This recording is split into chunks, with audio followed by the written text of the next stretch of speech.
Well, I think people had been increasingly normalized to the dissolution between the digital and virtual worlds, and that's not by coincidence. So going back to the World Economic Forum, the goal of the WEF's so-called Fourth Industrial Revolution is to blur those lines very overtly. And so, what we're seeing here are stepping stones leading us to an increasingly encroaching all digital system. And, it probably began some time ago.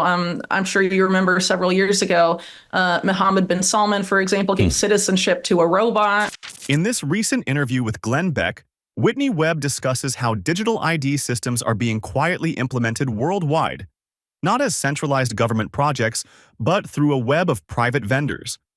She reveals how these systems, marketed as decentralized and offering consumer choice, are actually designed to funnel all personal data into interoperable centralized databases, laying the groundwork for a new era of mass surveillance and behavioral control.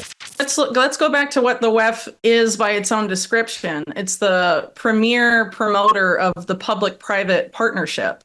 So I think a lot of the policies that they attempt to sell people through the public sector, i.e. governments, was exposed. And I think they've gone to the other side of the public-private partnership and are trying to market some of their policies that are unpopular with significant segments, particularly in the West, via the private sector. I guess one example would be, let's take what's happening in Britain, for example, with the so-called Brit card and digital ID. So obviously there's been a lot of political pushback to that from Keir Starmer. His intention to frame this as a way to solve illegal immigration, which is absolutely a ludicrous idea. Yeah, madness. Completely insane. And so, and then they have, of course, come out and said that soon, it wasn't just limited to its use as an alleged work permit, it would expand to all facets of life. But actually, if you look at how the UN has labeled or has sort of laid out its plan, really, to have digital ID implemented at a global scale, it's not to have it be a centralized digital ID like the Brit card has been proposed. Instead, it's meant to be a vendor agnostic system whereby you would have different vendors sell a digital ID type of platform.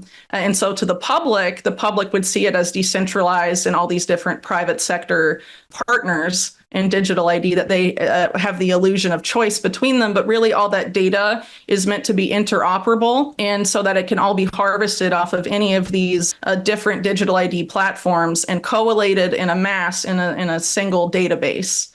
Because ultimately, if you were to have something like Brit Card, for example, happen, you would have all of the data be harvested into a single library, what Tony Blair's institute, for example, calls the National Data Library, something like that. So you could have that happen with Keir Starmer's Brit Card or something else that it comes from, I don't know, 5 or 6 different companies offering different forms of digital ID, but all of that data could still be harvested, from all of those different vendors because they all agree to specific standards. And if you look at some of these alliances about digital ID that were a focus during COVID, for example, like the ID 2020 Alliance, for example, they were all about getting all these different vendors of digital ID to agree to the same set of international standards so that they could harvest the data from any digital ID, no matter who makes it, and have it held in the same global centralized database.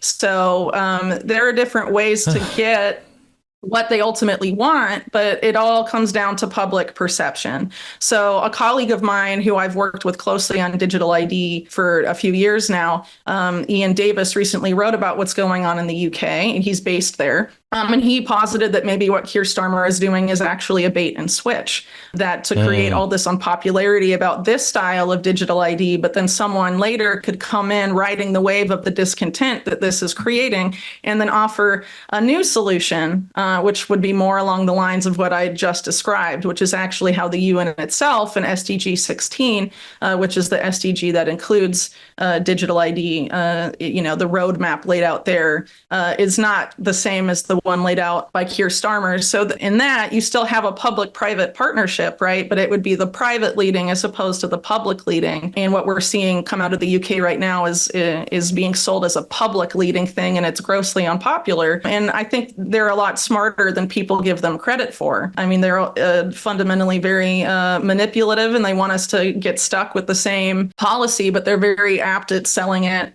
different ways, and they know that they've become very unpopular with large segments of the population. And so, like a chameleon, they have to take a different form, but ultimately the goal is to lead people to the same type of, technocratic Orwellian system. Webb explains that the push for digital ID and surveillance is not just about tracking what people do, but about predicting and shaping future behavior. She describes how AI-driven predictive policing, once discredited for its inaccuracy, is now being revived and expanded by powerful tech companies with deep ties to intelligence agencies. These systems, she warns, are being normalized under the guise of efficiency and safety, but ultimately serve to induce obedience and erode civil liberties. I don't think it's crazy, but what it does remind me of is something that happened several decades ago, mainly in Europe, that was called Operation Gladio. I don't know if you're familiar, but it basically involved intelligence agencies, organized crime, and elements of the Vatican funding terror attacks against civilians. And they were framed in that particular case as being terrorist attacks from the left. But the ultimate goal was to create so much terror that people would give up their liberty for feeling of security, feeling that it was safe to take the bus again, that it was safe to live a semblance of a normal life. It's sort of similar to what happened during COVID. People would give up so much, right? Take the injections, get the vaccine passport just to have a semblance of a normal life, right? But this is the same way to do that, but with violence. And who ultimately wins at the end of the day, I think, is what we should be asking here. And we need to keep in mind, too, that particularly in the United States, every president since September 11th has opted to expand the so-called war on domestic terror. And, you'll have a Democrat president in, and they'll weaponize it against the right and vice versa. But either way, the more it grows, the more it endangers our constitutional rights. Correct. And so I think it's very important to, again, be extra vigilant about that, because ultimately what they want, what the powers that be want, is that same Hegelian dialectic of problem, reaction, solution. Correct. They want to solicit that reaction, which has us consent to the solution that they wanted to implement anyway. And so I fear that because of the increased power of an entity like Palantir in the U.S. government now, that the next shoe to drop there will be a huge push for pre-crime, predictive policing, as discussed earlier. And Trump nearly fell for that trap in 2019 when there was a spate of mass shootings. So William Barr, who was then Attorney General, it got barely any media coverage, but he created the legal infrastructure for pre-crime in the United States through a program called DEEP. DEEP is an acronym. I forget exactly what it stands for, but it's like deterring. It's something about deterrence through early detection or something like that. But basically, the legal infrastructure set up by Bill Barr there was that you could ostensibly arrest someone before they committed a crime preemptively. And there have been only a handful of arrests through DEEP via my understanding. But because it's there, anything could happen that could make it be deployed at scale. And so that was particularly concerning at the time, because after that, because of the outrage about the spate of shootings at the time that I think began with the El Paso Walmart shooting of that year, Trump said that social media platforms need to develop tools. They look at what users are saying and determine who will be a shooter before they can commit an act of violence. I'm paraphrasing there. And then his administration was considering, but did not implement, a health-focused version of the Pentagon's DARPA. They were calling it HARPA, and that the pilot program of the proposed HARPA would be another acronym. And I'm sorry that I don't remember what it stands for, but it's quite long. It's called Safe Homes.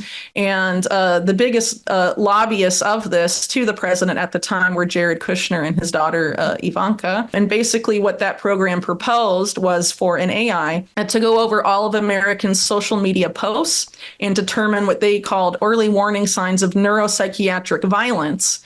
And if a user's profile was flagged, all sorts of things could be triaged from that, including court-ordered physician appointments and all sorts of things that sound terrible. Trump, according to the Washington Post, liked the idea, but he ultimately didn't pass it. So you can take the Post reporting however you want, I guess. But what did happen The Biden administration did create HARPA, but they created it under another name. They called it ARPA-H, and they framed it as this is how we're going to cure cancer. But a lot of the same programs are still there. The same architects of that HARPA proposed to Trump for those purposes in 2019 were also involved in the creation of ARPA-H, which has been pushing for people to wear wearables, for example, which are you could theoretically use as surveillance devices, but you wear them on your body, right? And they might, Palantir runs a lot of that same data as well. And if they were ever to combine and end the silo between healthcare and law enforcement, since they contract to both, there is a potential for very, very Orwellian, terrifying stuff when it comes to predictive policing and predictive analytics. So, it again depends on who is around the president and how much he listens to them. But I think it's since that happened in 2019, there was an attempt to get him to implement that program then. And if there is a big enough event again that could lead to huge calls to do something, we could see that be marketed as the quote unquote solution. And who wins there? Well, the big tech oligarchs that control all of the infrastructure that would be behind pre-crime and the AI algorithms. And what's troubling too about the war on domestic terror is that the definition for it, the government's definition for it across administrations is incredibly vague. So one example is that you can be defined a domestic terrorist if you feel like you have to stand up against perceived government overreach is the term. So that could very easily be anyone on either side of the political aisle. Yeah. So again, when we want to suspend civil liberties and constitutional rights for just one segment of the population because we're told it's necessary so that we can feel safer, what ultimately happens historically is that those rights go away for everybody. Except the people at the very, very, very top that are controlling these systems. Webb concludes by emphasizing the importance of critical thinking and personal agency in the face of these sweeping technological changes. She urges individuals to resist the lure of convenience and to build resilient, local alternatives to the digital infrastructure being imposed from above. For Webb, the battle is not just against technology, but against the manipulation of consent and the gradual conditioning of society to accept a posthuman, technocratic future.